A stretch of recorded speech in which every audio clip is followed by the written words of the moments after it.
ఈ అక్షయ తృతీయకు BNR gold and diamonds లో gold పై 6% నుంచి 9% వరకు డిస్కౌంట్, జీరో మేకింగ్ ఛార్జెస్.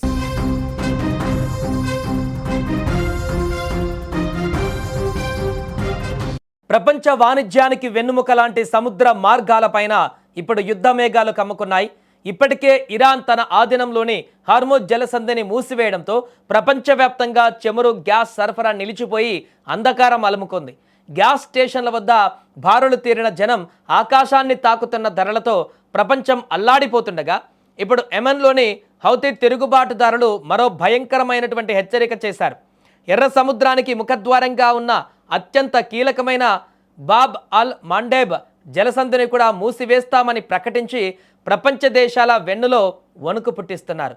ఈ నిర్ణయం గనక అమలైతే ప్రపంచ ఆర్థిక వ్యవస్థ కుప్పకూలడం ఖాయమని విశ్లేషకులు హెచ్చరిస్తున్నారు. యెమెన్ విదేశాంగ శాఖ సహాయ మంత్రి హుస్సేన్ అల్ ఏజీ చేసినటువంటి వ్యాఖ్యలు ఇప్పుడు ప్రకంపనలు సృష్టిస్తున్నాయి. ఒకవేళ యెమెన్ రాజధాని సనా గనుక బాబ్ అల్ మండేబ్ను మూసివేయాలని నిర్ణయిస్తే ఈ భూమి మీద ఉన్న ఏ శక్తి కూడా దాన్ని తిరిగి తెరవలేవని ఆయన అత్యంత తీవ్రంగా హెచ్చరించారు.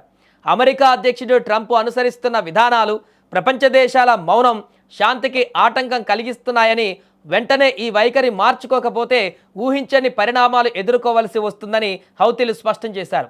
బాబ్ అల్ మండేబ్ కేవలం ఒక సముద్ర మార్గం మాత్రమే కాదు, అది ప్రపంచ వాణిజ్యానికి ప్రాణవాయువు వంటిది.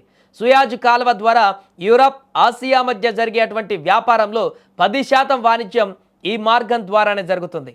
రోజు సుమారు 40 లక్షల బ్యారెళ్ల చమురు ఈ యొక్క ఇరుకైన సంధి గుండా ప్రయాణిస్తోంది. సో ఒకవైపు ఇరాన్ హార్మోజును తన గుప్పెట్లోకి తీసుకోవడం, మరోవైపు హౌతీలు బాబ్ అల్ మండేబ్ పైన కన్నేయడంతో ప్రపంచ దేశాలు ఇప్పుడు ఉక్కిరిబిక్కిరవుతున్నాయి. ఇప్పటికే ఎర్ర సముద్రంలో ప్రయాణించే నౌకలపైన డ్రోన్లు, క్షిపణులతో దాడులు చేస్తున్న హౌతీలు ఇప్పుడు ఏకంగా మార్గాన్ని మూసివేస్తామనడం యుద్ధ తదుపరి స్థాయికి చేరుకుందనడానికి సంకేతంగా మారింది. ఒకవేళ ఈ జలసంధి మూతపడితే నౌకలు వేల కిలోమీటర్లు చుట్టుకొని ఆఫ్రికా ఖండం మీదుగా ప్రయాణించాల్సి ఉంటుంది. దీనివల్ల రవాణా ఖర్చులు విపరీతంగా పెరిగిపోయి నిత్యావసర వస్తువుల ధరలు సామాన్యుడికి అందనంత ఎత్తుకు చేరుకుంటాయి.